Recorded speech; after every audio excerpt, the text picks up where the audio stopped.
अस्सलाम वालेकुम dear students. XP academy quantity survey के नेक्स्ट लेसन में मैं इंजीनियर शहाब हाजिर खिदमत हूँ। डियर स्टूडेंट्स, आज का हमारा टॉपिक है एनालिसिस ऑफ रेट्स और आज के इस टॉपिक में मैं प्लास्टर के लिए एनालिसिस करूँगा। So let's start. सबसे पहले हम अपने टॉपिक का नाम लिखेंगे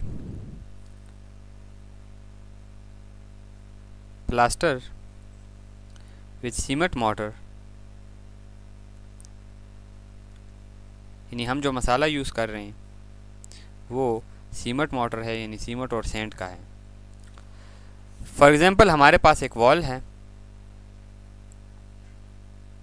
जिसका हम फ्रंट व्यू देख रहे हैं और इसके एक साइड पे हमने प्लास्टर करना है और इसकी डायमेंशन यानी इसकी जो लेंथ है ये 10 फीट है। इसको हम 10 लिख देते हैं, 10 फीट, और इसकी हाइट भी 10 फीट है और इसको हमने तमाम का तमाम जो है वो प्लास्टर करना है, यानी इसका हमने प्लास्टर करना है। अब हम सबसे पहले इसकी क्वांटिटी निकालेंगे। तो आपको पता है कि हम दीवार के लिए जब प्लास्टर की क्वांटिटी निकालते हैं तो वो उसका यूनिट जो होता है वो स्क्वायर फुट होता है। तो इट मींस कि हमारे पास इस दीवार के लिए जो क्वांटिटी आ रही है वो 10/10 which is equal to 100 SFT। So हमारे पास इस दीवार के लिए 100 SFT की क्वांटिटी आ जाती है और हम सपोज कर रहे हैं कि जो हम थिकनेस इस प्लास्टर की रख रहे हैं वो है 1/2 inches which is equal to 0.5 inches, यानी आधी इंच हम प्लास्टर की मोटाई रख रहे हैं। सो हमारे पास इस क्वांटिटी की जगह हम ये भी लिख सकते हैं कि इसका यूनिट ऑफ रेट, तो ये ज़्यादा बेहतर होगा। सो इसको मैं यूनिट ऑफ रेट कर देता हूँ।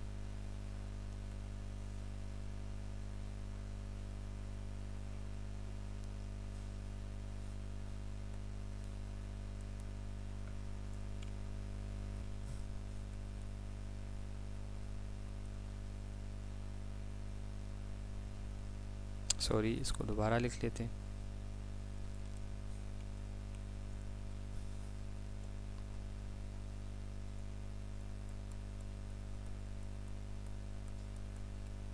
यूनिट ऑफ रेट हमारे पास 100 SFT, थिकनेस 0.5 इंचेस और इसकी जो रेशो है, यानी हम प्लास्टर के लिए जो रेशो यूज़ कर रहे हैं वो है 1:5, यानी सीमेंट की जो मकदार है वो 1 और सेंट की जो मकदार है वो 5 है। अब हमारे पास सबसे पहले हम वेट क्वांटिटी मालूम करेंगे। वेट क्वांटिटी से मुराद ये है कि जब हमारे पास रेत और सीमेंट में हम पानी मिलाएंगे तो इसकी क्वांटिटी कितनी आएगी। So weight quantity is equal to 100 SFT। जैसा कि हम जानते हैं कि हमारे पास ड्राइंग के ऊपर जो क्वांटिटी होती है वो वेट क्वांटिटी होती है। सो ये हमारे पास 100 SFT और इसके साथ हम मल्टीप्लाई करेंगे इसकी thickness which is 0.5 inches. So 0.5 inch है, इसको मैं डिवाइड बाय 12 कर दूंगा ताकि मेरे पास इसकी क्वांटिटी दोनों की फीट में आए। तो SFT चूँकि इसके साथ भी फीट है और ये इंचेस था तो इसको मैंने फीट में कन्वर्ट कर दिया। तो मेरे पास इसकी क्वांटिटी आ जाएगी। इसके लिए मैं कैलकुलेटर का यूज़ करूँगा। 0.5 को डिवाइड कर दूँगा 12 के ऊपर और फिर मल्टीप्लाई कर दूँगा 100 के साथ। तो मेरे पास इसकी क्वांटिटी आ जाएगी 4.167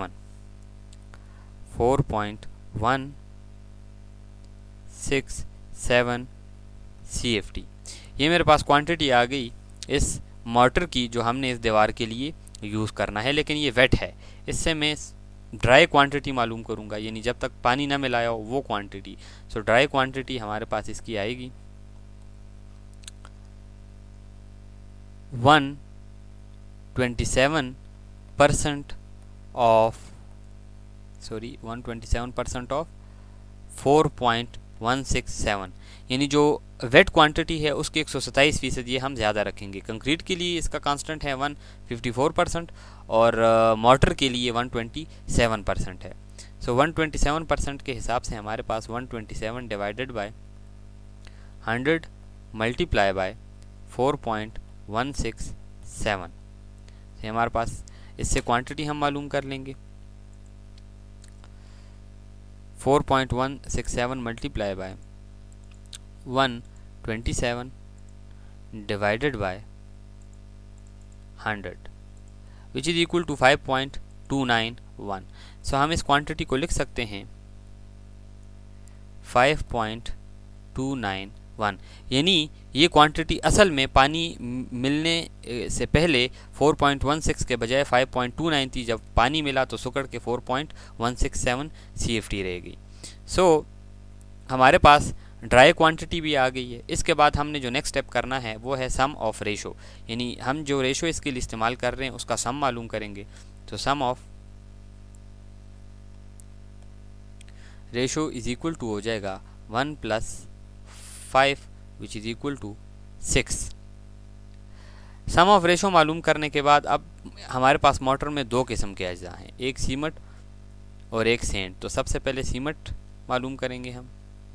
सीमेंट की क्वांटिटी मालूम करने के लिए मैं सीमेंट की रेशो उठाऊंगा जो कि 1 है और इसको डिवाइड कर दूंगा सम ऑफ रेशो पे जो कि 6 है और इसको मल्टीप्लाई कर दूंगा मैं टोटल क्वांटिटी। कौन सी क्वांटिटी होगी? ड्राई क्वांटिटी 5.29 से हमारे पास इसकी जो क्वांटिटी आएगी वो उसके मुताबिक 1 divided by 6 multiply by 5.29 which is equal to 0.881। So total quantity 0.881 and 6 इसके साथ प्रिसीजन ज़्यादा कर दें ताकि एक्यूरेसी के साथ आंसर आए। सो ये हमारे पास इतनी CFT इसका आंसर आता है। अब हम CFT को बैग्स में कन्वर्ट करेंगे इन बैग्स। तो इन बैग्स हमारे पास ये बराबर हो जाएगा 0.8816 divided by 1.25। So in bags हमारे पास इसका आंसर आएगा 0.8816 को मैं डिवाइड कर दूंगा 1.25 पर। सो ये मेरे पास इसका आंसर देगा 0.705। सो इसको हम लिख लेंगे 0.705 CFT, यानी एक मुकम्मल बैग नहीं लगेगा, बस कि उसका आप ये कह सकते हैं कि 3/4 उसका हमारे पास इसका हिस्सा लग जाएगा। सो सॉरी CFT नहीं होगा, बैग्स इसमें हम लिखेंगे बैग्स। सो ये हमारे पास इतने बैग्स जो है वो इस्तेमाल होंगे। इसके बाद दूसरी जो चीज़ इसमें इस्तेमाल हो रही है वो है सेंट। तो सेंट की क्वांटिटी के लिए मैं सेंट की रेशो उठाऊंगा। सेंट की रेशो अगर हम देखें यहाँ पे तो ये है 5 को मैं डिवाइड कर दूंगा 6 के ऊपर और मल्टीप्लाई कर दूंगा क्वांटिटी जो हमारे पास ड्राई है उसके साथ 5.29। सो हमारे पास इसकी क्वांटिटी आ जाएगी 5 divided by 6 multiply by 5.29 which is equal to 4.408। So हम इसकी क्वांटिटी लिख लेंगे 4.408 CFT इसकी क्वांटिटी आ जाएगी। इस तरह से अगर आप देखें तो हमारे पास मोटर में दो ही अज्जा होते हैं, एक सीमेंट और एक सैंड। तो इन दोनों की क्वांटिटीज़ हमारे पास आ जाती हैं। इसके बाद जब इनकी क्वांटिटीज़ आ जाएंगी तो इनके रेट से मल्टीप्लाई करके इनके प्राइसेस हम मालूम कर लेते हैं और ये प्राइसेस जो हैं ये बेसिकली हम मालूम करते हैं फॉर 100 CFT वर्क के लिए। और इसकी जो स्पेसिफिकेशन है वो प्लास्टर सीमेंट मोटर है और उसकी जो रेशो हमने यूज़ की है वो 1:5 है। सो जो हम इसका रेट मालूम करेंगे स्पेसिफिक 1:5 के लिए विद सीमेंट मोटर, ये ज़रूरी होगा। अगर हम रेशो चेंज कर देंगे तो इसकी जो प्राइस है वो भी चेंज हो जाएगी। तो रेशो अगर मैं इधर 6 कर दूं तो भी हम इसकी प्राइस मालूम कर सकते हैं, रेशो में 7 कर दूं तो भी इसकी हम प्राइस मालूम कर सकते हैं। ये रेशो के ऊपर डिपेंड करता है इसकी प्राइसेस अप डाउन का। सो मुझे उम्मीद है कि प्लास्टर का टॉपिक भी आप अच्छी तरह से समझ गए होंगे। इंशाल्लाह नेक्स्ट लेसन में नए टॉपिक के साथ हाजिर हूँगा। तब तक के लिए इजाज़त चाहता हूँ। अल्लाह हाफिज़।